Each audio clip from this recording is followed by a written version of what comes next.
Welcome to the very brand new episode of Talkathon with Subhadeep. আমি আপনাদের host Subhadip Basu. আজকের এই এপিসোডটা শুরু করার আগে শুধু আপনাদের একটা কথাই আমি একবার জিজ্ঞেস করতে চাই, আপনারা নিশ্চয়ই সবাই সুস্থ আছেন, আনন্দে আছেন এবং মজায় আছেন। আর আপনারা যারা এই মুহূর্তে এই টকাথন উইথ শুভদীপের এপিসোডটা দেখছেন তারা কিন্তু অবশ্যই সাবস্ক্রাইব, লাইক, শেয়ার আর কমেন্ট করুন এবং যত পারুন শেয়ার করুন, সবার মধ্যে শেয়ার করুন, বিকজ আজকের এপিসোডটা কিন্তু সত্যিই খুব স্পেশাল। কেন স্পেশাল তার কারণটা বলছি। আমি যেখানে শুরু করছি আজকে এই জায়গাটাই খুব স্পেশাল। এই জায়গাটা হলো যোধপুর পার্কের একটু অভিনব ক্যাফেটার নাম হলো Old Mates, 1/379 Jodhpur park, Kolkata 68। কেন এটা স্পেশাল আমি তার সবচেয়ে বড় রিজন দিচ্ছি, সেটা হলো এই দেওয়ালটা। এই দেওয়ালটা এটা ক্যাফেটার একটা সাংঘাতিক অভিনবত্ব। আপনার মনে হচ্ছে না? যদি মনে হয় তাহলে অবশ্যই আসুন ওল্ড মেটস ক্যাফেতে, এসে জিজ্ঞেস করুন এখানকার বর্ণধার শুভজিৎ রায় চৌধুরীকে যে এই ছবিটি কে এঁকেছে, কারা এর পেছনে ইন্সপিরেশন এবং কারা এইটার ভেতরে আরও অনেক বেশি অবদান দিয়েছেন, কাদের অবদান এখানে অনেক বেশি রয়েছে, এটা জানতে হবে। দেবজিৎ মিশ্রের এই ছবিটা আমার কাছে খুব পছন্দের, আশা করি আপনাদেরও খুব ভালো লাগবে। আরেকটা জিনিস এইখানে যেটা রয়েছে সেটা হচ্ছে খুব ইন্টারেস্টিং একটা বুক শেলফ। এই বুক শেলফে আপনি যদি কার্ল মার্কস পান তো পাবেন আপনি সিডনি শার্লট, সেখানে পাবেন রিচার্ড ব্রানসন, সেখান থেকে চলে যেতে পারেন সুকান্ত, সেখান থেকে চলে যেতে পারেন ছোটদের সমগ্র, লীলা মজুমদারের। তো একটা অভিনবত্ব তো রয়েছে। এবারে যে অভিনবত্বটা সেটা হলো আমার সাথে আজকে যিনি গেস্ট তিনি কিন্তু সত্যিই খুব স্পেশাল। কেন স্পেশাল তারও একটা রিজন আছে। আমার জীবনে আমি যখন একটা সময় ফ্রিল্যান্স জার্নালিজম করি সেই সময় উনি ছিলেন আমার মেন্টর। হ্যাঁ, উনি আমার হাতে করি জার্নালিজমে বা সাংবাদিকতাতে ওনার থ্রু দিয়ে আমি করি। তো তিনি কে সেটা যদি জানতে হয় তাহলে অবশ্যই আমার সাথে আসুন এবং দেখা করি তার সাথে, সেই স্পেশাল মানুষটির সাথে। Aninda, hello, welcome to my show Talkathon with Subhadeep. তো ওনারা কোনো নতুন করে ইন্ট্রোডাকশন তো আমার মনে হয় প্রয়োজন নেই। Anindya Chattopadhyay, welcome to my show again. thank you. Thank you for inviting me. Thank you so It's much. a great honor. Thank you very much. It's a pleasure. It's an honor. তো অনিন্দা কিরম আছেন, কিরম চলছে আপনার এই যে প্যান্ডেমিকের পরে এই আমি আজকে প্রথম আবার অফলাইন থেকে বেরিয়ে আবার মানে ফেস টু ফেস ইন্টারভিউ করতে এলাম। তো সেটার জন্য আমার তো খুব স্পেশাল লাগছে। তার মধ্যে তুমি হচ্ছে আজকে আমার গেস্ট। আমি তোমাকে এখন আপনি আর বলতে পারছি না, বিকজ আমি অনেক বেশি কমফোর্টেবল হবে তুমি বলো। তুমিই বলো। এক্স্যাক্টলি। এবং আরেকটা জিনিস হচ্ছে অনিন্দা যে তোমাকে যখনই আমি দেখি I go back some 20 years memory লাইনে, সেই যে তুমি একটা খুব ইয়াং একজন জার্নালিস্ট বসে আছো, লিখছো, এবং আমি তোমার কাছে যেতাম এজ আ ফ্রিল্যান্স জার্নালিস্ট, তুমি আমাকে কিছু অ্যাসাইনমেন্ট দিতে, তো সেই অ্যাসাইনমেন্টগুলো আমি লিখতাম, মানে স্টিল রিমেম্বার দোজ ডেজ। তারপর একটা খুব লং জার্নি।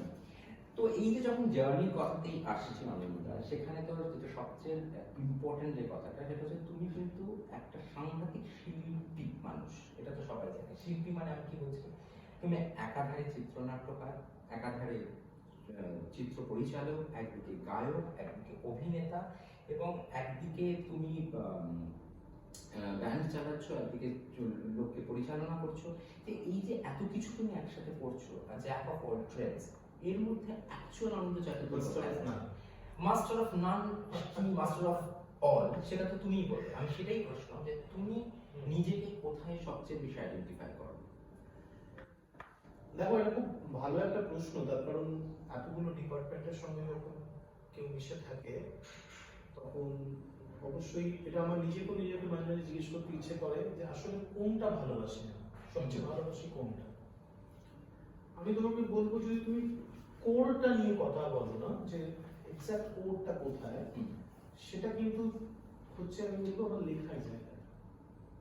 আজকে তুমি যাই করবে, ধরো আমি যদি একটা চিত্রনাট্য লিখি, একটা সিনেমা তো শুরু হয় একটা গল্প বা একটা চিত্রনাট্য থেকে, তো সেখানে এই চিত্রনাট্যটার মধ্যে কিন্তু তোমার নানা রকম এডিটিং আছে, তার বিভিন্ন রকমের মানে প্ল্যানিং আছে, তো মূল জায়গাটা কিন্তু লেখা।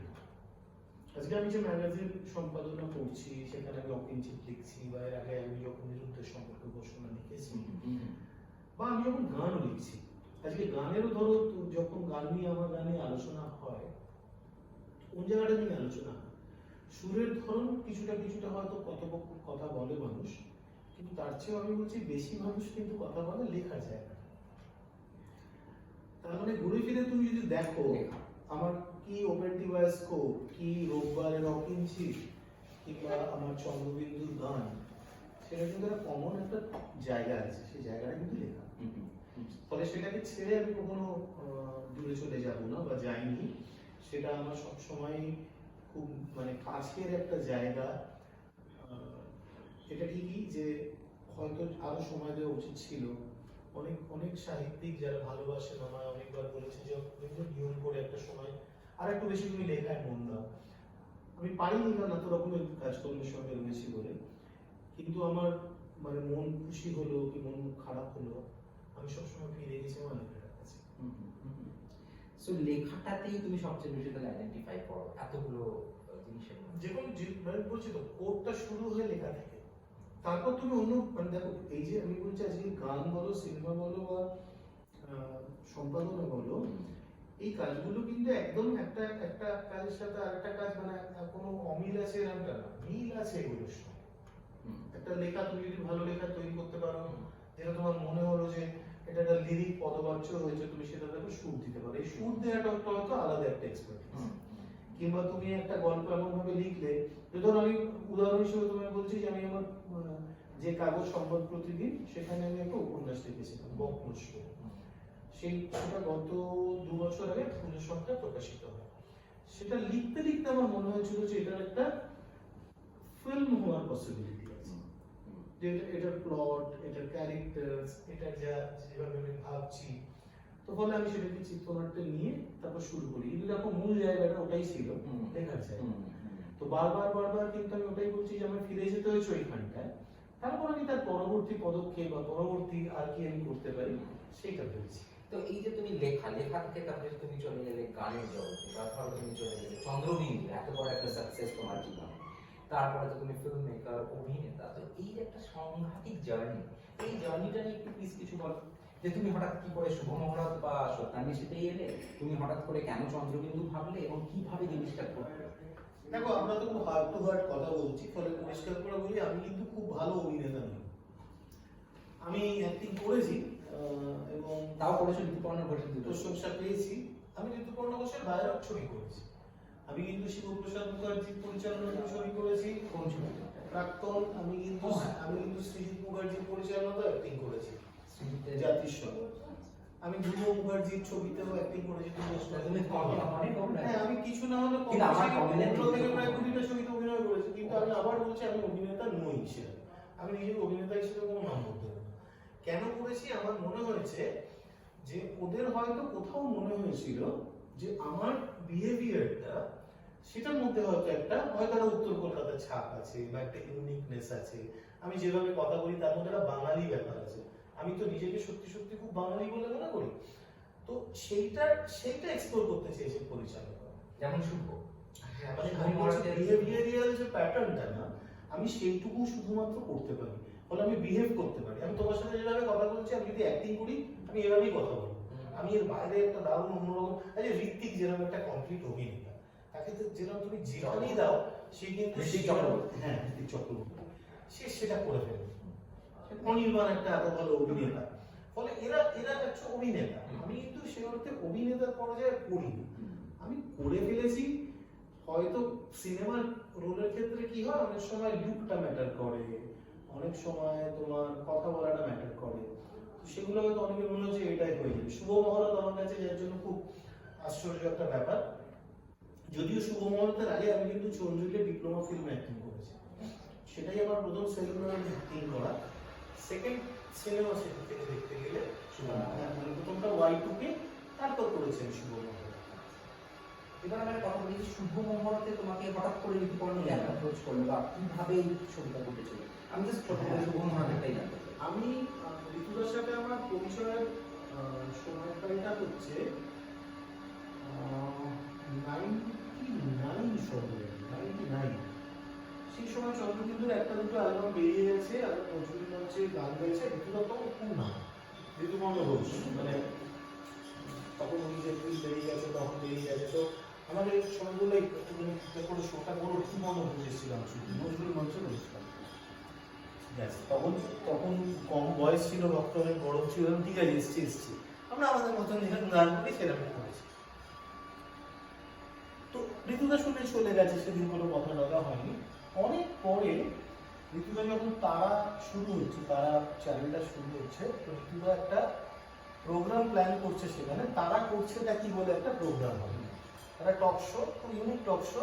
তারা তারার প্রোগ্রাম নিয়েই কথা বলবে এবং তারার প্রোগ্রামকে নিয়েই যাচ্ছে, তাই মানে খুব রেয়ার না করে কথা বলবে।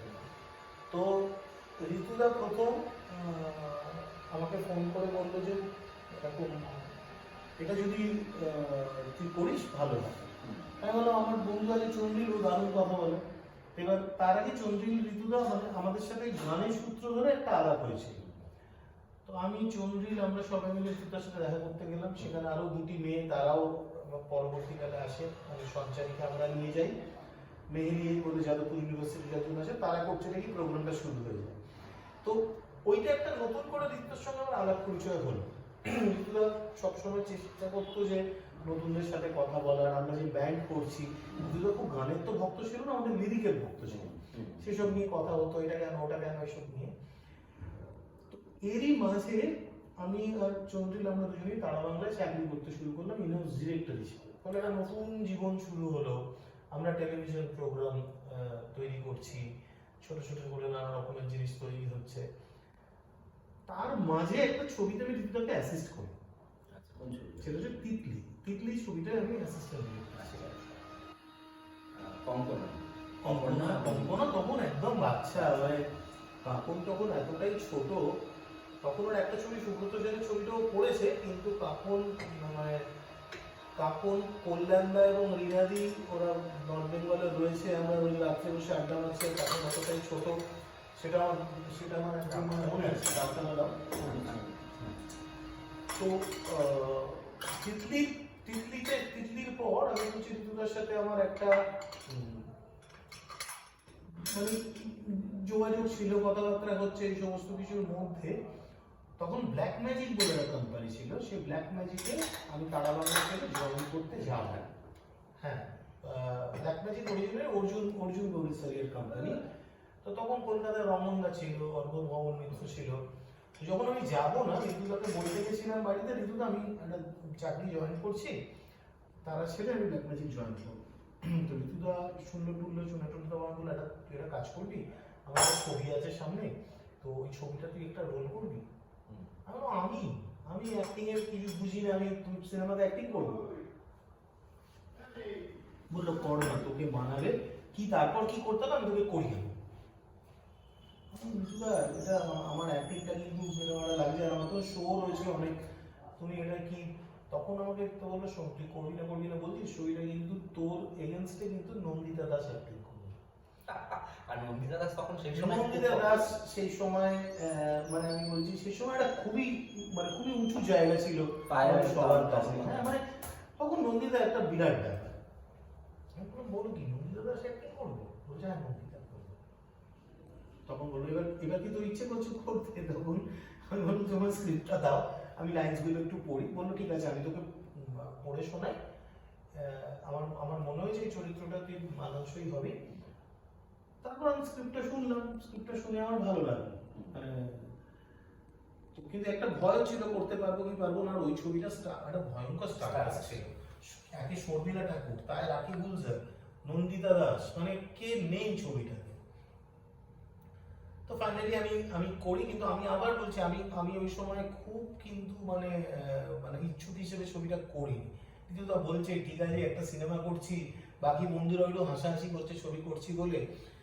কিন্তু ওইটা যে আমি করেছিলাম না, আমার ওই বয়সটার একটা ডকুমেন্টেশন রয়ে গেছে, যে আমাকে দেখতে ছিল মাথায় কতটা চুল ছিল আসলে তখন ওই সময়টা আমি কিরকম। তো আমরা যারা পুরনো অরিন্দদাকে চিনি, হ্যাঁ সেটা খুব রিলেটেবল, জানো তো? ওই ছবিটা অ্যাকচুয়ালি আমার কাছে একটা সত্যি আশীর্বাদের মতো। আমি যে কত ভালোবাসা পেয়েছি শুভ মহরতের জন্য, আজও লোকে শুভ মহরত দেখলে আমাকে লেখে। তো এটা পুরো ক্রেডিটটা হচ্ছে ঋতুদা, পুরো ক্রেডিট। তোমার কথায় কিছু সিনও ছিল রাখি গুলজারের সাথে, সব সিনই রাখি গুলজারের সাথে। আমি প্রথম শর্ট দিয়েছি রাখি গুলজারের সাথে, ফলে আমি রাখি গুলজার নাকি খুব দুর্মুখ শুনেছিলাম, কিন্তু কে জানে কেন উনি শুরু থেকেই খুব একটা ভালোবাসা আমি পেয়েছি, ভীষণ হেল্প করেছেন। আমি তো ফিল্ম অ্যাক্টিং এর কিছুই জানতাম বুঝতাম না, কোথায় কোথায় লুক হয়, কোথায় আলো নিতে হয় উনি আমায় গাইড করেছেন। সেটা আমার কাছে একটা খুব বড় প্রাপ্তি, খুব বড় প্রাপ্তি। মানে শিখেওছো আর কি ওখানে? অনেকটা শিখেছি, মানে ওটা আমার সিনেমা করার যে আগ্রহ না, আমি বলবো অনেকটা শুভ মহরত। তার কারণ শুভ মহরত অভিজ্ঞতা কাজ করছে ক্যামেরায়, তো অভিজ্ঞতা তো মানে তো ওই সেই সময় মানে সবসময় অভিজ্ঞতা, আমি বলছি যে আমাদের এই দেশের একটা অন্যতম সেরা সিনেমাটোগ্রাফার। তো যারা যারা সাথে কাজ করছে মানে সেটাও একটা খুব ইন্সপায়ার করার মতন জায়গা। নিশ্চয়ই 100 বার। তো প্রচুর মানে ওই সুন্দর সুন্দর স্মৃতি শুভ মহরত ঘিরে আমার রয়েছে। সত্যান্বেষীর স্মৃতি কিরকম ছিল? মানে অজিত দারুণ দারুণ, অন্য মানে সেটার একটা অন্য কারণ আছে, সেটা আমি বলবো তোমাকে। যে সত্যান্বেষীও যখন ঋতুদা আমাকে বলে না, তখন তো আমি অনেকটা সময় পেরিয়ে গেছে, আমরা একসাথে ম্যাগাজিন করছি, আমি জানি ঋতুদা সত্যান্বেষী করছে, তো সত্যান্বেষী স্ক্রিপ্ট আমার শোনাবে বলেছে, তো আমি ঠিক আছে শুনবো। তো আমার মনে আছে আমি একদিন বোধহয় যাচ্ছি তোমার দুর্গাপুরে একটা শো করতে, আমি গাড়িতে হঠাৎ ঋতুদা ফোন এলো, ঋতুদা যেরকম হঠাৎ করে একটা ফোন করতো, করে বললো শোন আমি সত্যান্বেষী করছি, তো আমি এই ছবিটায় ব্যোমকেশ হচ্ছে সুজয় ঘোষ, আর অজিত আমি ভেবেছিলাম একজন ডিরেক্টরকে কাস্ট করব, তো সব ঠিক হয়ে গেছিল। এবার আমাকে ইউনিটে সবাই বলছে ওকে কেন কাস্ট করছো, কেন অনিতকে করছো, এবং আমার ওদের কথা শুনে মনে হচ্ছে যে তোকে কাস্ট করলি বোধহয় তুই ওরা অনেক ভালো বোধহয় মানাবি। আমার ঋতুদা আমার এখন অ্যাক্টিং করার ইচ্ছে না, আমার প্রচুর শো রয়েছে এখন সামনে, আর এইসব নিয়ে ব্যস্ত। আবার আমি যথারীতি প্রচন্ড মানে যাকে বলে আর কি মানে ঋতুদার উল্টো বলতে লাগলাম।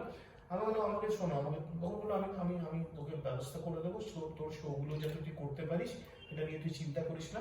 আমি বললাম আমাকে তুমি প্লিজ 3টে দিন টাইম দাও, আমি তোমাকে তারপর হ্যাঁ বা না বলবো। আমি দুর্গাপুর গেলাম, গান গাইলাম, রাত্রি হয়েছে ফিরতে, ঘুমিয়েছি, সকালবেলা উঠে দেখছি প্রচুর মেসেজ, তো আমাকে অনেকে কংগ্রেচুলেট করছে, এটা ওটা কি ব্যাপার। আমি কাগজ ফাগজ খুলে দিই, কাগজে আমার ছবি টবি দিয়ে সুজয় আর আমার ছবি দিয়ে দেয়া যে ঋতুপর্ণ পরের ছবিতে ব্যোমকেশ সুজয়, অজিত হচ্ছে অনিল। আমি ফোন করে বললাম তুমি এটা কি করলে, এটা তো তোমার আমার তো একদম বললাম আমি 2 দিন সময় চাই। তখন বললো যাতে না করতে না পারি সেটা। এবং দেখো আমি তো একসাথে ঋতুদার সাথে কাজ করেছি একটা দীর্ঘ সময় ম্যাগাজিন নিয়ে, অনেক গল্প সব মানে অনেক অজস্র স্মৃতি, অনেক রকমের মানে জিনিস শিখেছি আমি ওর থেকে।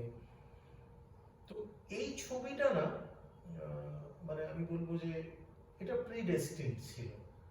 ঋতুদা মানে একটা বড় আউটডোর ছিল নর্থ বেঙ্গলে, আমি সুজয় ইন্দ্র আমরা সব অর্পিতা আমরা সবাই মিলে ওখানে ছিলাম। সকাল হতো, ঋতুদাই গিয়ে আমাদের ধরে, অনেকগুলো মানে খুব আর্লি কল টাইম ছিল, মানে আর্লি কল টাইম মানে ধরো কোনো দিন শুট ছিল 5টায়, তো 5টায় শুটিং মানে আমার সঙ্গে দুজনেরই টেনশন, মানে 3টে থেকে উঠে রেডি হতে হবে আমি। তো ঋতুদা বলতো চিন্তা করিস না, ঋতুদা নিচে উঠে পড়তো, ডেকে দিত, চা বানিয়ে খাওয়াতো, করে টোরে আমরা শুটিংয়ে যেতাম। একটা বড় আড্ডা সুন্দর একটা টাইম আমরা ওই সময় কাটিয়েছি। তারপর কলকাতার অংশগুলো শুট হলো, শেষ দিন শুট ছিল আমাদের ওই রাজবাড়িটার নাম কি ধান্যকুড়িয়া রাজবাড়ি, ধান্যকুড়িয়া রাজবাড়ির দিন প্যাক আপ মানে একদম প্যাক আপ হয়ে গেল আর কি, শুট শেষ হলো। তো আমাদের একটা ছোট্ট শট ছিল, ফিটন গাড়ি করে আমরা ঢুকবো, অস্টিন গাড়ি থেকে ঢুকবো, ঢুকে দুজনে নামবো। ওইটা যাওয়ার পর আমি সুজয় ইন্দ্র একই গাড়িতে ফিরছিলাম, তো আমরা ভাবলাম যে ফিরছি ঋতুদাকে তো আমরা এই সারাক্ষণই পিছনে লেগেছি, একটা কিছু খাওয়াই বলে আমরা প্রচুর মিষ্টি কিনে নিয়ে ঋতুদার বাড়ি গেলাম ওই দিনকে, মানে ফিরে এসে মানে ওই কিনে আমরা ফিরলাম, ফিরে ঋতুদের জন্য মিষ্টি নিলাম। ঋতুদা বললো আমার এখন কিন্তু এরকম সুগার আমি মিষ্টি খেতে পারবো না, তোদের ভালো আমি চা খাওয়াই না বলে ভালো সমস্ত তোমার ক্রকারি কোথা থেকে সব বারবার করলো, করে একদম সে মানে বোন চায়নার কাপ দেখে করে ভালো চা খাওয়ালো, প্রচুর আড্ডা হলো পরের প্রজেক্টগুলো নিয়ে কি কি করবে। এইসব হয়েটায় আমি এসেছি, আর আমাকে বললো যে শোন তুই কিন্তু আমার কালকে পরশু আমার জ্বালাবি না, আমি একটু ঘুমোতে চাই। তার কারণ আমার এডিট চাওয়া থাকতো বলে আমি একটু কাবুলিওয়ালার মতো ঋতুদার থেকে লেখা চাইতাম। সেই ফোনটা আমি আর করিনি দুদিন, তারপর দিন ভোরে আমার কাছে যখন ফোন এলো সেটা ঋতুদার চলে যাওয়ার খবর। তো সেটা একটা এত বড় শখ, সেটা এত বড় শখ, এবং আমার খালি ফিরে তাকালে মনে হয় যে যেন মনে হয় যে এভরিথিং ওয়াজ ডিজাইন, একটা যে হ্যাঁ, যে ঋতুদার সাথে এই যে পিরিয়ডটা, ঋতুদার সাথে তো অতটা সময় ধরে বাইরে অনেকটা দিন কাটাইনি। এই যে এতগুলো দিন, একটা মাস আমরা সবাই মিলে হই হই করে শুটিং করেছি, আড্ডা মেরেছি, গল্প করেছি, কত কিছু নিয়ে জোর করে এই বুক লিখিয়েছি। ঋতুদাকে তোমার ফুচকা খাওয়া হয়েছে, মজা টজা হয়েছে। তো এটা যেন ঋতুদা মানে জানতো আসিফ। তো এনিওয়ে, না, ঋতুপর্ণ ঘোষের চলে যাওয়াটা আমার মনে হয় বাংলা সিনেমার এখন মানে সত্যান্বেষী আমি অভিনয় কি করেছি আমি বলতে পারবো না, কেমন লেগেছে মানুষের এসব আমি বলতে পারবো না। আমার কাছে সত্যান্বেষী রয়ে যাবে যে ঋতুদার সঙ্গে শেষ একটা মাস ওই আড্ডাগুলো, ওই স্মৃতিগুলো, ওটা আমার কাছে থেকে যাবে। সত্যান্বেষী রিলিজ করবে 2018, না সেই বছর সেই বছর কয়েক মাস পর। তারপর বাকি চারজন মিলে ছবিটাকে শেষ করে। এইসবের মধ্যে যেটা আরেকটা কথা যেটা উঠেই আছে সেটা হচ্ছে যে বন্ধু তোমায় কি গান শোনাবো বিকেলবেলা। সো তার মানে আমাদের কাছে একটা বাঙালির একটা নস্টালজিয়া, সেটা হচ্ছে চন্দ্রবিন্দু। চন্দ্রবিন্দু মানেই হচ্ছে অনন্ত, চন্দ্রী, গোপাল। এই যে একটা বন্ধুত্ব, এবার এই বন্ধুত্ব বা এই যে ফেলে আসা বিকেল বেলাগুলোকে এখন তুমি কিভাবে দেখো, and what are you actually looking forward to? ওই বিকেল বেলাগুলো ফেরত পাবো বলেই তো এখন অব্দি চন্দ্রবিন্দু গান গিয়ে চলেছে এক নামে। আমরা যখন বাইরে গান গাইতে যাই, সামনে আবার আমাদের জুন মাসে একটা খুব ইন্টারেস্টিং জায়গায় শো আছে, আমরা যাবো ল্যান্ডো, কেমটি, ওই দিকটায়, দেহরাদূনের দিকটায়। তো শো তো যেরকম হবে হবে, একটা আইআইটি অ্যালামনাইদের শো আছে, কিন্তু ওই যে আমরা একসাথে যাবো না, ওইটা হচ্ছে আমাদের কাছে, আমি বলছি যে বেঁচে থাকা। গান যেটা করেছি গান আমাদের থেকে অনেক বড় বড় সঙ্গীতজ্ঞ আছে, তারা মিউজিক্যালি অনেক বেশি লার্নার, অনেক কিছু জানে, কিন্তু আমাদের খেয়াল খুশি ফান ফুর্তি এটা যে ছিল না কলেজ লাইফে, সেই জিনিসটাকে আমরা কিন্তু কোনো প্রিটেনশনহীন ভাবে গানে এনেছি। আমাদের জীবনযাত্রা যেরকম ছিল, আমাদের গান আমরা সেইভাবে তৈরি করতে চেয়েছি। আমি বড় হয়েছি উত্তর কলকাতায়, তো উত্তর কলকাতার সুখ দুঃখ, তার দারিদ্র, তার ঐশ্বর্য, সবকিছু আমার গানে রয়েছে। সেখানে আমি কখনো মানে আমি সেগুলোকে কোনো রকম হাইড করার চেষ্টা করি। একই রকম ভাবে আমি বলছি চন্দ্রবিন্দু যে রিলেটেবল এখনো মানুষের কাছে, তার মূল কারণ কিন্তু এটাই হয়তো যে একটা সময় স্কেচ তাদের গানে আছে। তো আমরা কিন্তু ওই কলেজ ফেস্টের বন্ধুত্ব, তো আমাদের কলেজ ফেস্টে একসাথে না, সব আলাদা আলাদা কলেজ, কিন্তু আমরা কলেজ তো করতাম না, আমরা কলেজ ফেস্ট করে বেড়াতাম। তখন আরজি করে হতো লোবেলিয়া, ক্যালকাটা মেডিকেল কলেজে হতো স্কুলাপিয়া, সিএনএমসিতে হতো অ্যাগন, প্রেসিডেন্সিতে মিলিউ, ওদিকে যাদবপুর সংস্কৃতি। তো আমরা এইসবই করে বেড়াতাম। স্কটিশ হতো ক্যালিডোনিয়া। তো এই যে ইন্টার কলেজ কম্পিটিশন গুলো যেতাম, করতে করতে আমাদের কিন্তু আমরা কিন্তু অ্যাকচুয়ালি কম্পিটিটর ছিলাম, কিন্তু তারপর আমাদের বন্ধুত্বটা দানা বাঁধে একসাথে। তারপর আমরা আরো অনেক কাজ করতে শুরু করি, অনেক পিকনিক আমাদের ওই সময় আমরা গেছি। তো সেই পিকনিকটাকেই আমরা চেষ্টা করেছি আমাদের সারা জীবনের সঙ্গী করতে। মানে এই ধরো এই কোভিড পিরিয়ডের আগে আমাদের খুব ইন্টারেস্টিং ট্যুর করেছে অস্ট্রেলিয়া, নিউজিল্যান্ড। আচ্ছা। তো সেখানে আমরা অস্ট্রেলিয়া 4টে জায়গা, Sydney, Canberra, Brisbane, Melbourne show করেছি, নিউজিল্যান্ডে অকল্যান্ড করেছি। করে কিন্তু আমরা ক্ষান্ত দিইনি। আমরা ব্রিসবেন করে নিজেরা উড়ে গেছি কেন, সেখান থেকে গ্রেট ব্যারিয়ার রিফ গেছি, সবাই মিলে ব্যান্ডের সবাই মিলে জলের তলায় ওইটা দেখবো বলে, ফাইন্ডিং নিমোকে দেখবো বলে। আবার একই সঙ্গে আমরা ওখান থেকে নিউজিল্যান্ড শো করে চলে গেছি সাউথ আইল্যান্ড বেড়াবো বলে। তো আমার কাছে না এই বেঁচে থাকাটা বা এইভাবে বেঁচে থাকাটা এটা খুব ইম্পর্টেন্ট। এটা যতদিন থাকবে আমরা গানটা হারিয়ে ফেলবো না। শুধুমাত্র আমি বলছি কত টাকায় শো করছি, কে কি মানে ম্যাটেরিয়াল গেইন করছে, এটার জন্য কিন্তু আমরা গান বাজনায় মানে করে লাভ নেই আর কি। তার থেকে আর একটু বড় জিনিস পাওয়া যায়। সরি টু ইন্টারাপ্ট, আমি একটা প্রশ্ন করছি যে এই যে চন্দ্রবিন্দু যখন শুরু হয়েছিল ধরো লেট 90s বা মিড 90s, 89 এ শুরু হয়, 89 এ শুরু হয়, তখন আমি বা চন্দ্রিল ছিলাম না। উপল হচ্ছে ফাউন্ডার মেম্বার। উপলের সাথে যারা যারা ছিল, উপল ছিল, আরো টেনি ছিল, শুভেন্দু ছিল, দেবপ্রিয় ছিল, তারা সবাই কর্মসূত্রে এখন বাইরে বাইরে চলে গেছে। তো আমরা অ্যাকচুয়ালি অ্যালবাম করবো এটা মনস্থির করি 94 নাগাদ। তখন আমি আর চন্দ্রিল ব্যান্ডটায় জয়েন করি। তো আমাদের গানগুলো আসলে তখন বেহাত হয়ে যাচ্ছিল। তো আমরা চেয়েছিলাম যে একটা ক্যাসেট করবো, যে ক্যাসেটে আমাদের কলেজের গানগুলো সব থাকবে। এবং ওটা তো তোমার বোধহয় ইনস্ট্যান্ট স্টারডাম দেয়, তাই তো? মানে চন্দ্রবিন্দুই তো দেয়। না না না, সেটা আমি বলছি, বললে মিথ্যে কথা বলা হবে। আমাদের খুব ইচ্ছে ছিল যে দেখো আমাদের গানগুলো এমনি হিট ছিল, সুইট হার্ট খুব হিট গান ছিল কলেজেই, ক্যান্টিনে বেশি গান ছিল, হিন্দি গান পরে এসছে অনেক। তো আমাদের বছর যেবার অ্যালবামটা আমাদের বেরোলো 97, সেই বছর থেকে পাড়ায় ক্যাসেটের দোকানে যে গান বাজতো সেটা বন্ধ হয়ে যায়, কি এটা কোর্টের নির্দেশে। আমাদের কপাল খারাপ, ফলে ক্যাসেটটা তখনই যে ভেবেছিলাম যত পপুলার হবে হলো, কিন্তু গানগুলো রয়ে গেল। আমাদের একটা একটা আস্তে আস্তে ফ্যান ফলোইং হচ্ছিল। তারপর আমরা গাধা রিলিজ করলাম। গাধারও গান মানে খুব সুন্দর সুন্দর, বন্ধু তোমায় গান শোনাবো, যদি বলো হ্যাঁ, গান ভালোবেসে গান, গান ভালোবেসে গান গাধার গান নয়, সরি ভুল বলছি, গান ভালোবেসে গান বলতে জুজু চয়ের গান। তো এটা করতে করতে তারপর আমরা ত্বকের যত্ন নিন করলাম, ফলে একটু একটু করে আমাদের একটা ফ্যান ফলোইং তৈরি হচ্ছিল। চ অ্যালবামটা এসে সত্যিকারের আমরা একটা সুপারহিট অ্যালবামের স্বাদ পাই।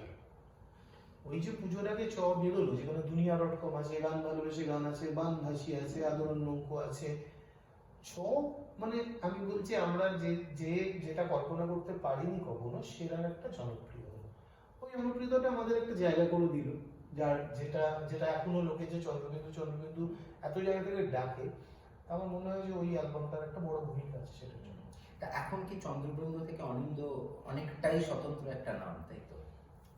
শুধু অনিন্দ স্বতন্ত্র নাম নয়, চন্দ্রবিন্দু থেকে আমি বলবো উপলও স্বতন্ত্র নাম, চন্দ্রিলও স্বতন্ত্র নাম। তার কারণ আমরা গান বাজনা করছি কত বছর হলো ভাবিনি, একটু যোগ বিয়োগ করে দেখা যাবে, কিন্তু সেটা 20-25 বছর সবারই পেরিয়ে গেছে। তো সেটার বাইরে কিন্তু আমাদের প্রত্যেকেরই কিছু কিছু ইচ্ছে ছিল। আজকে যেন চন্দ্রিলের মতন বক্তা আমি মনে করি ভূভারতে খুঁজে পাওয়া খুব শক্ত।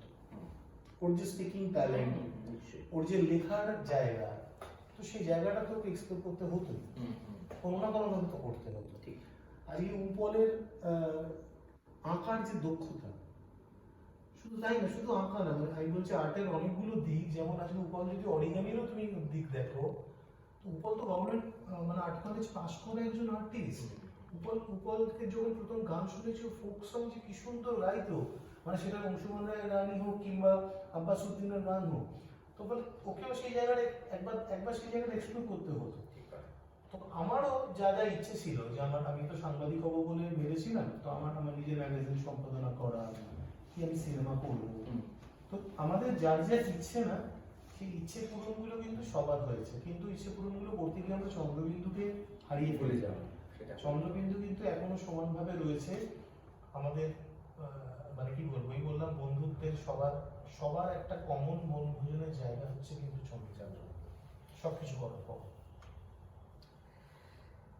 এবারে আমার প্রশ্ন যেটা, সেটা হচ্ছে যে অ্যাজ আ ফিল্ম মেকার, ঠিক আছে, তুমি একাধারে যদি ব্রাত্য বসু, সুদীপ্তা চক্রবর্তীর সাথে কাজ করো, তাহলে আবার তুমি আরেকদিকে ঈশা, সৌম্য, সুস্মিতা, শ্রেতা, এই যে একটা দু ঘরানার দু প্রজন্মের, আমি সুদীপ্তাকে হয়তো খুব পুরনো প্রজন্ম বা ব্রাত্য বসুকে খুব পুরনো প্রজন্ম বলছিলাম, কিন্তু এই যে দু ঘরানার বা একদম আনকরা নতুন এবং একদম পোড় খাওয়া অভিনেতা যাদের বলে, এদের যে নিয়ে কাজ করেছো অ্যাজ আ পরিচালক, তো এইখানে তো তোমার একটা সাংঘাতিক অভিজ্ঞতা হওয়ার কথা। এই যে তোমার প্রেম প্রেমী বলো, বা ধরো তোমার ওপেন টি ফোয়ারা মা বলো, কিংবা ধরো মনোজদের অদ্ভুত বাড়িতে ব্রাত্য বসু বলো, তো এই যে একটা, এটাও একটা জার্নি বোঝায় তোমার কাছে অ্যাজ এ ডিরেক্টর।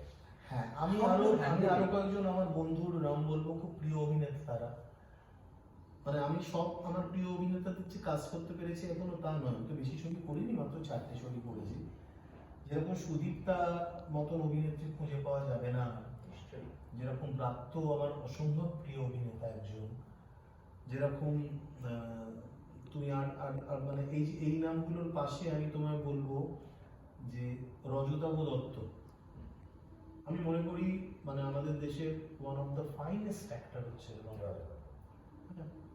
মানে একদমই খুব কম ওকে ব্যবহার করা হয় ঠিক মতো। আজকে ওপেন ঠিক হতো না যদি রজতাভ না থাকতো। একই সঙ্গে আমি বলবো অপরাজিতা আড্ডার কথা, ইনফ্যাক্ট আমার প্রথম 3টে ছবিতেই না রনি আর অপরাজিতার কিন্তু অ্যাক্টিং করেছে, তিনি দুজনই ছিল। এই চতুর্থ ছবিতে ওরা ছিল না, ইনফ্যাক্ট চতুর্থ ছবিতে টালিগঞ্জের প্রায় কেউই ছিল।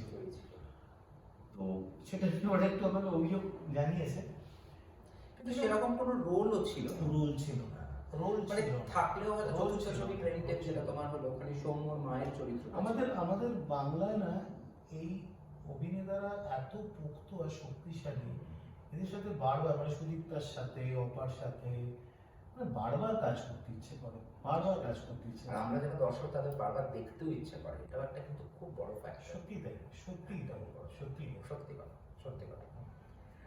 আর এই যে আমি যেটা যে প্রশ্নটা ছিল যে নতুন প্রজন্মর যে অভিনেতা অভিনেত্রীদের তুমি কাজ করো, আবার আমি ওরা তো ওল্ড জেনারেশন বা ওল্ড স্টার্স, মানে দে আর অভিনেতা, মানে ফুল প্রুফড অভিনেতা। নতুনদের নিয়ে তোমার একটা কাজ করার একটা আমি দেখেছি খুব বড় একটা সবসময় একটা তোমার একটা কোথায় টেন্ডেন্সি আছে, বা you like to work with new people, new generation, college girls হোক, স্কুল গার্লস, এই যে ওপেন টি বায়োস্কোপের একটা কোচিং আছে, এই যে তোমার এইটা কি তুমি কনসিয়াসলি করো যে নতুনদের নিয়ে আমি একটু কাজ করব, বা নতুনদেরও আমি একটু সুযোগ দেবো, বিকজ নতুনদের কিন্তু একটা খুব ইম্পর্টেন্ট নতুনদেরও আমি সুযোগ দেবো, এই কথাটা আমি কোনো সময় ভাবি না। কারণ আমি সুযোগ দিই আর কি, আমি নতুনদের সঙ্গে কাজ করার মানে একটা সুযোগ পাচ্ছি না, সেটা আমাকেও অনেকটা আমাকে সমৃদ্ধ করছে। আমি তোমায় বলবো কেন বারবার নতুনরা এসছে আমার ছবিতে, ঘুরে ঘুরে এই 4টে ছবিতেই যে নতুনরা এসেছে তার একটা বড় কারণ আমি না কামিং অফ এজ, এই যে টাইপ অফ জনরার, এইটা আমার খুব পছন্দের একটা জায়গা, আমি দেখতে ভালোবাসি এরকম ছবি। তো কোথাও একটা আমার অবচেতনে রয়েছে, আমি যখন একটা ছবি লিখি হয়তো আমি বলছি ওইটা এসে বারবার মানে আমি বলছি ওই টাইপ অফ ছবির একটা ধরন চলে আসে, যদি চলে আসে তখন আমার তো নতুনদের দরকার হবে। আমি যদি একটা মানে ফোয়ারার যে চরিত্রের যে বয়স, সেই বয়সের কাউকে নিয়ে আমি ছবি করি, তার যে জ্ঞানটা হবে তার তো নতুনই হবে। আমি যদি আজকে প্রেম যখন করছি সেখানে যদি আমি কলেজ স্টুডেন্ট নিয়ে করি, তো আমি তো নতুনদেরকেই অগ্রাধিকার দেবো, আমার তো উপায় নেই কিছু। খুব বিশ্বাসযোগ্য হয়, মানে বিশ্বাসযোগ্য হবে না সেটা।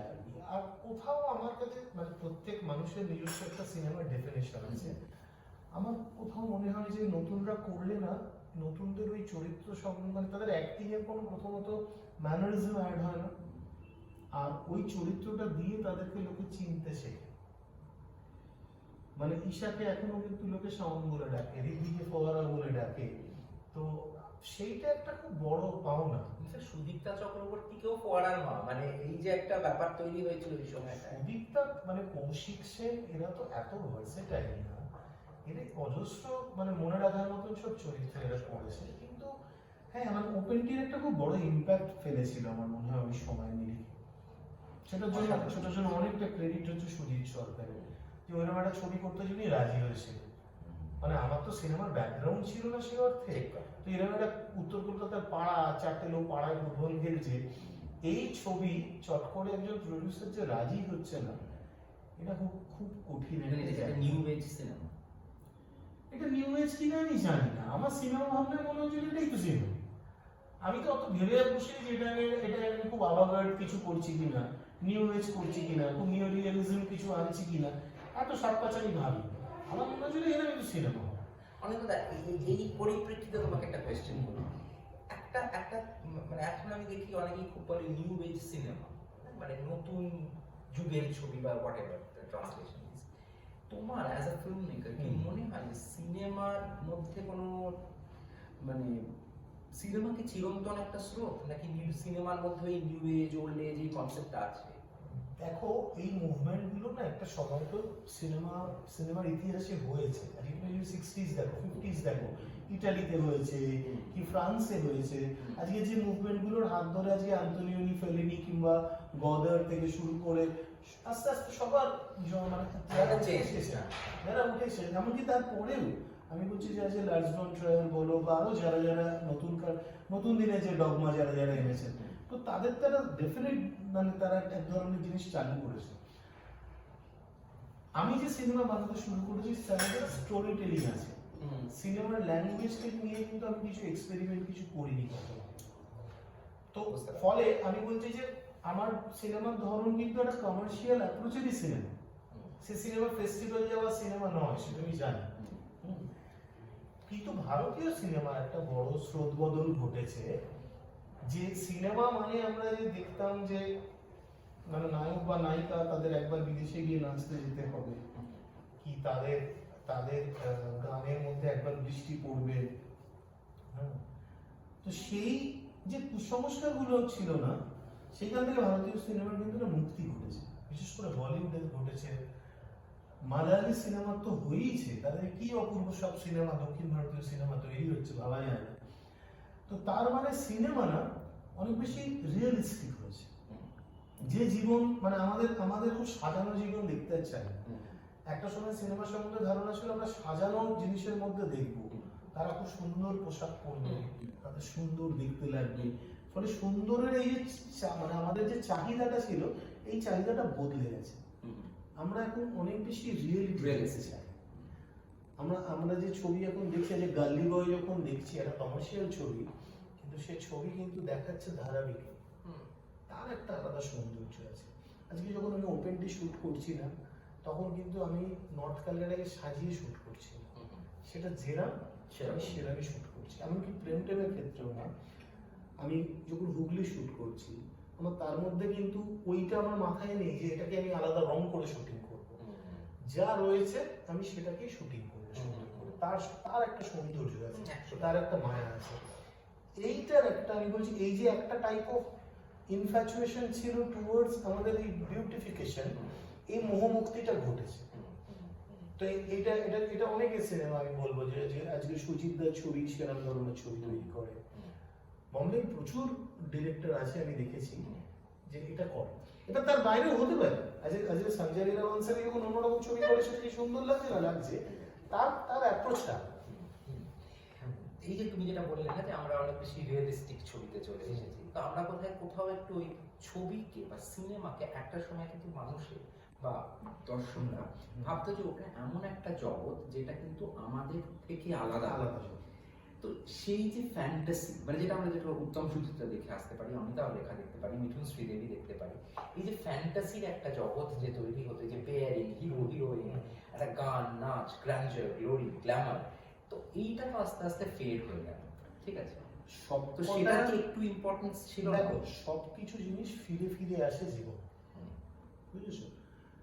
আমি একটু গানের উদাহরণ দিয়ে বলি, সেটা হচ্ছে একটা সময় ছিল যখন গান মানেই কিন্তু সেটা দেবব্রত বিশ্বাস গাইবেন বা হেমন্ত মুখোপাধ্যায় গাইবেন বা মান্না দে গাইবেন, অর্থাৎ একটা পরিশীলিত ক্লাসিক্যাল শেখা গলা ছাড়া গানের জগতে কেউ দাঁড়াবে না, তার বাইরে কেউ গান গাইছে কেউ ভাবতে পারবে না।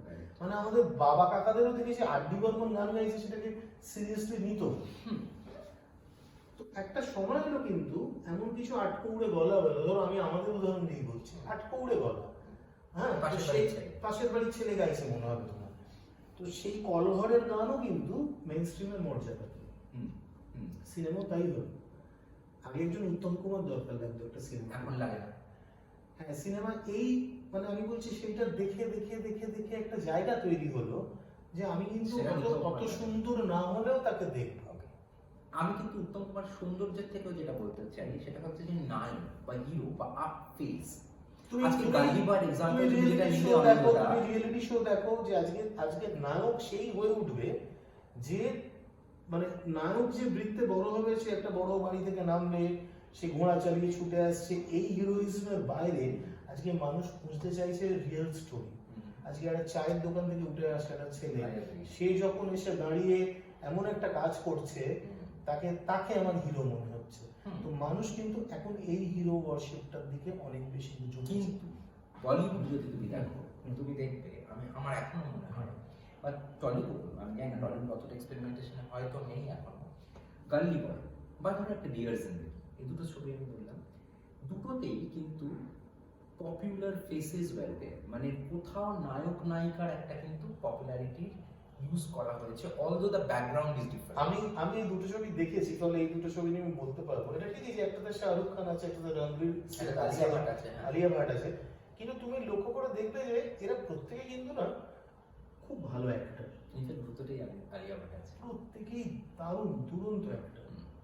আজকে অভিনয়ের জায়গাটা যদি অত পোক্ত না হতো তাহলে ওই রোলে কাস্ট করতো কিনা আমার সন্দেহ আছে। শুধু দেখতে সুন্দর আমি কাস্ট করে দিলাম একজন হিরোকে। না, আমি বলা তোমাকে না ঠিক শুধু দেখতে সুন্দরের কনটেক্সটটা বলিনি, আমি তোমাকে বলেছিলাম পপুলার ফেস।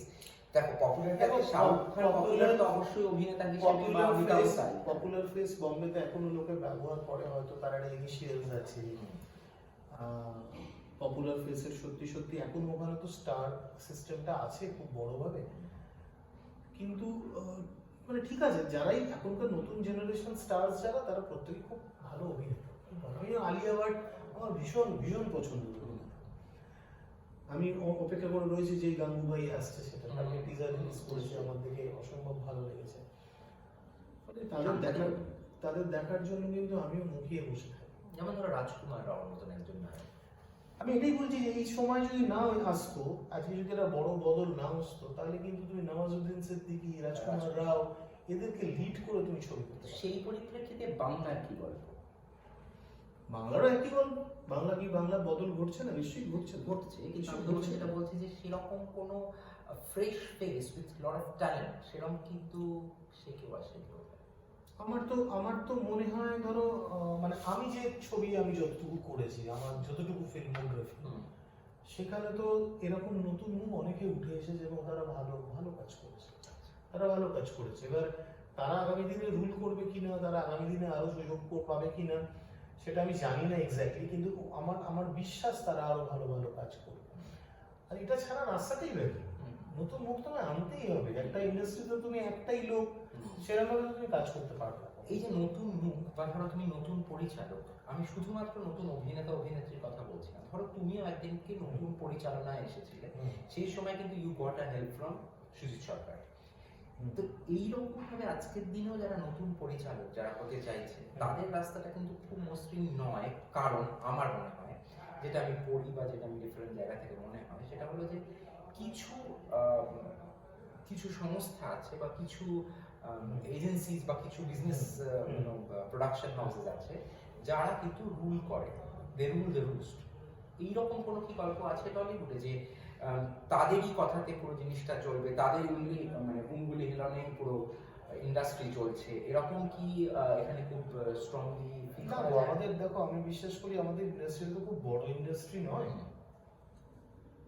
কিন্তু আমাদের খুব ফ্যামিলি ইন্ডাস্ট্রি। আজকে ধরো তুমি যেভাবে বলছো, আমি পরিষ্কার করে বলি, ধরো আমাদের এখানে সবচেয়ে বড় প্রোডাকশন হাউস হচ্ছে এসভিএফ, তারপরে রয়েছে তোমাদের উইন্ডোজ, সুরিন্দার মানে রানেদের প্রোডাকশন হাউস, ধানুকাদের আছে, আরো পিএসএস থেকে শুরু করে এখন অনেকগুলো গ্রুপ আছে, রোড শো, সবাই দারুণ নতুন ছবি করছে।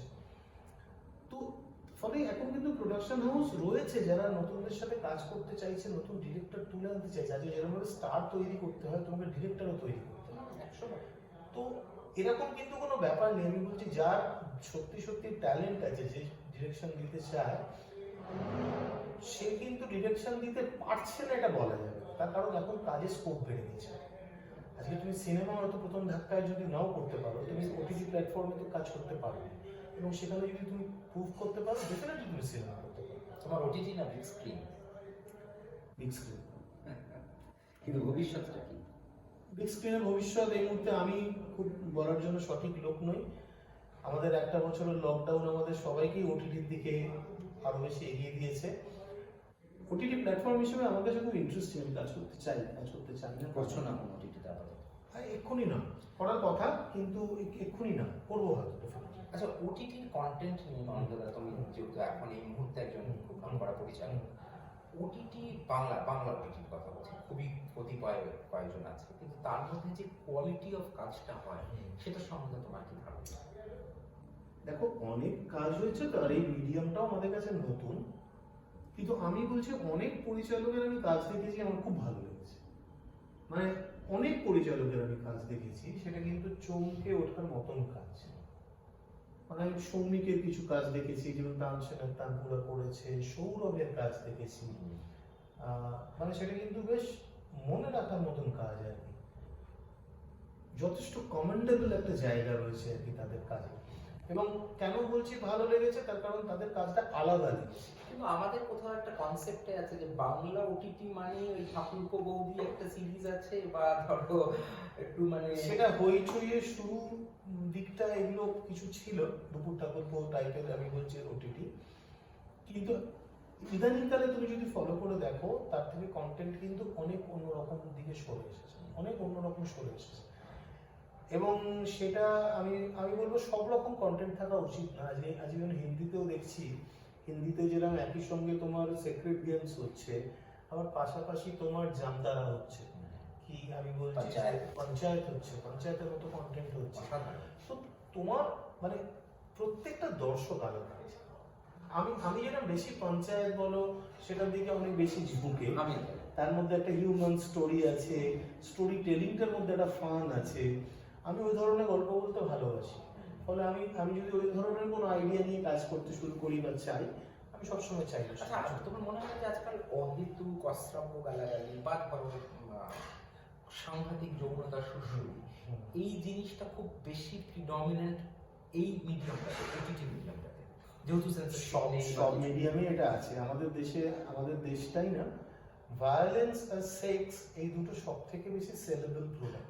এটা আমাদের দেশ শুধু স্পেসিফিক্যালি, হয়তো সারা পৃথিবী, আমি ধরো ইউরোপিয়ান দেশগুলো তো বলতে পারবো না, কিন্তু তুমি যদি হলিউডও দেখো সেখানেও কিন্তু এই দুটোর প্রাধান্য আছে। কিন্তু ক্রুডনেসের সাথে তো একটা ডিফারেন্স, ক্রুডনেসের সাথে, হ্যাঁ। এবারে তুমি ক্রুডনেসটা আজকে ধরো তুমি ইংরেজি ভাষায় যখন ওই গালাগালটা শুনছো, তোমার কাছে অতটা ক্রুড লাগছে না, ভাষা ব্যবহারের তারতম্যের জন্য। তাই বাংলায় হলে তোমার কাছে ক্রুড লাগবে, কেননা তো ফলে আমি বলছি যে এই দুটো খুব সহজে হয়তো চট করে লোকে দেখে ফেলে বা ভালো লেগে যায়।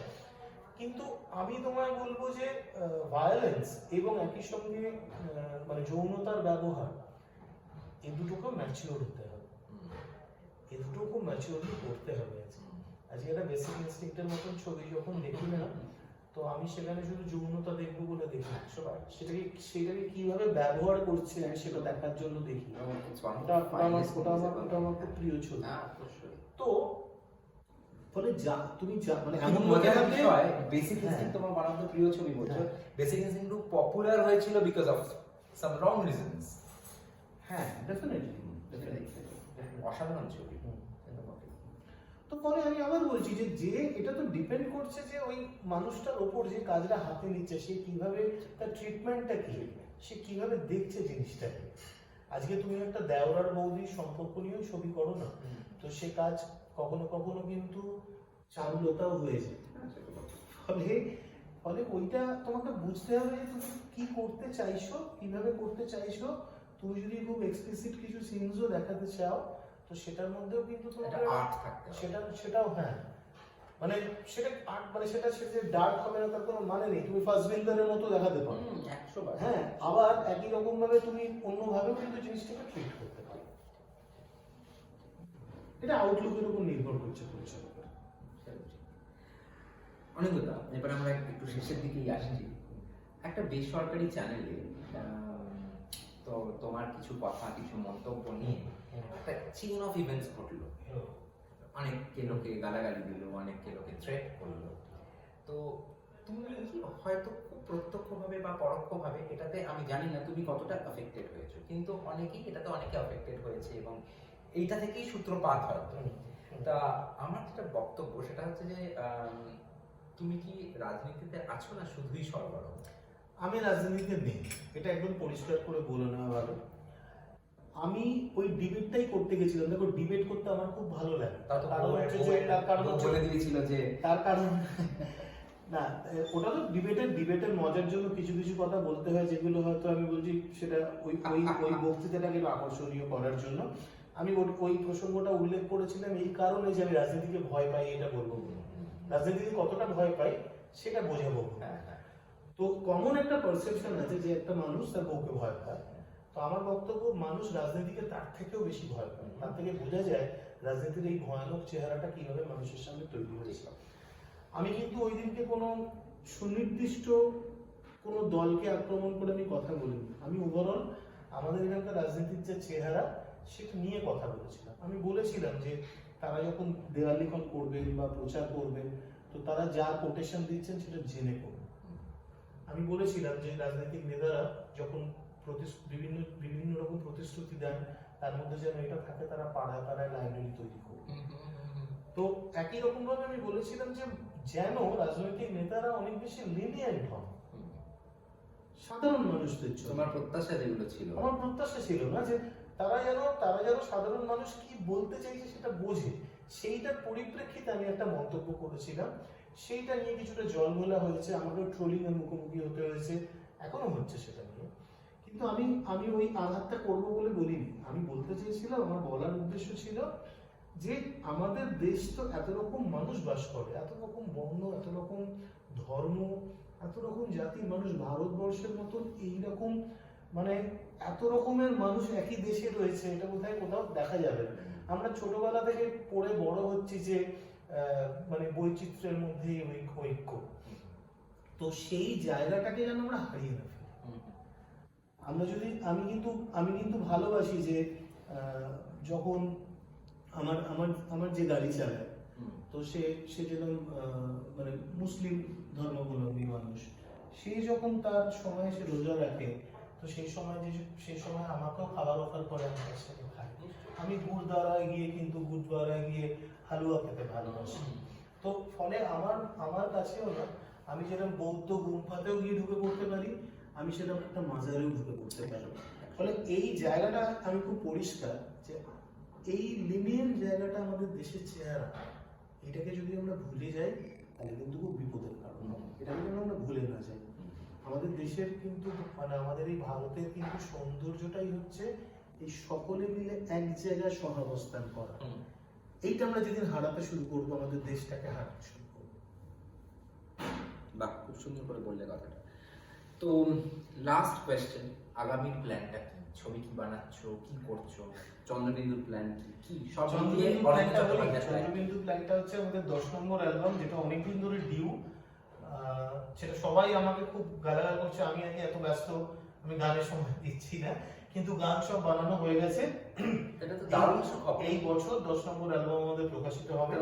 হয়তো এই ক্যাফেতে আমরা কোনো একটা ইভেন্ট করব তোমার সাথে, কারণ দেখো গানের তো এখন সত্যি কোনো প্যাট্রন নেই। সিনেমার অনেক লোক আছে সঙ্গে, কিন্তু সিনেমা সিরিয়ালে গানের সত্যি গান যদি একটু লোকের পাশে এসে দাঁড়ায়, আমি তখন লোকের কাছে গিয়ে সত্যি চাইবো যে একটুখানি গান অ্যালবাম নিয়ে বলবো, এবং জানিও না কিভাবে। তোমাদের চন্দ্রবিন্দু বলার জন্য কি লোক লাগবে, এটাও একটা বড় প্রশ্ন। হয়তো অনেকটা সময় চলে গেছে, সময়টাও পাল্টে যাচ্ছে, জানি না, খুব এক্সাইটেড। গান আমরা সব এবার ডাবিং করতে ঢুকবো। সিনেমা যথারীতি এই সময় সিনেমা একটু মানে আমার থেকে সময় চাইছে বেশি। আরো কয়েকটা ছবি আমার সামনে রয়েছে পাইপলাইনে, সেগুলোর কাজ আমি শুরু করে দিয়েছি, সেটার কাজ চলছে। আমার ম্যাগাজিনের কাজ চলছে। রোববারের ক্ষেত্রে একটা জিনিস আমি বলি যে আমাদের রোববার পত্রিকাটা এতদিন অব্দি সাউথ বেঙ্গল যেত না, তো এখন সাউথ বেঙ্গলও যাচ্ছে, ওয়েস্ট বেঙ্গলের সব জায়গায় পাওয়া যাচ্ছে। আমার নতুন বই মানে অকিঞ্চিতের প্রথম খণ্ড প্রকাশিত হচ্ছে, ফলে সেদিক থেকে দেখতে গেলে 2021 মানে অনেকগুলো জিনিস একসাথে চলছে, তাহলে আমি সেটার দিকে তাকিয়ে আছি। All the very best Anil দাদা, সত্যি মানে যদি 2021 কারণ 2020 আমাদের সকলের মানে এত বাজে গেল, তো আশা করি 2021টা নিশ্চয়ই আরো অনেক বেশি তোমাকে ব্রাইট করবে, এবং ফিউচারও আরো যেন আমরা অনিল দাদার কাছ থেকে অনেক কিছু পাই। তো উইথ দ্যাট নোট অনিল দাদা আমরা আজকে শেষ করছি, কিন্তু তুমি যাওয়ার আগে আমার দর্শকদের অন্তত কিছু তো বলে দাও যে জগৎসংগীত শুভদীপ নিয়ে, বা তোমার যা মনে চায় সেটা তুমি একটু আমার দর্শককে যদি বলে দাও। নমস্কার, আমি অনিন্দ বলছি। এতক্ষণ বকবক করার পর এবার আপনাদের সঙ্গে কথা বলার পালা।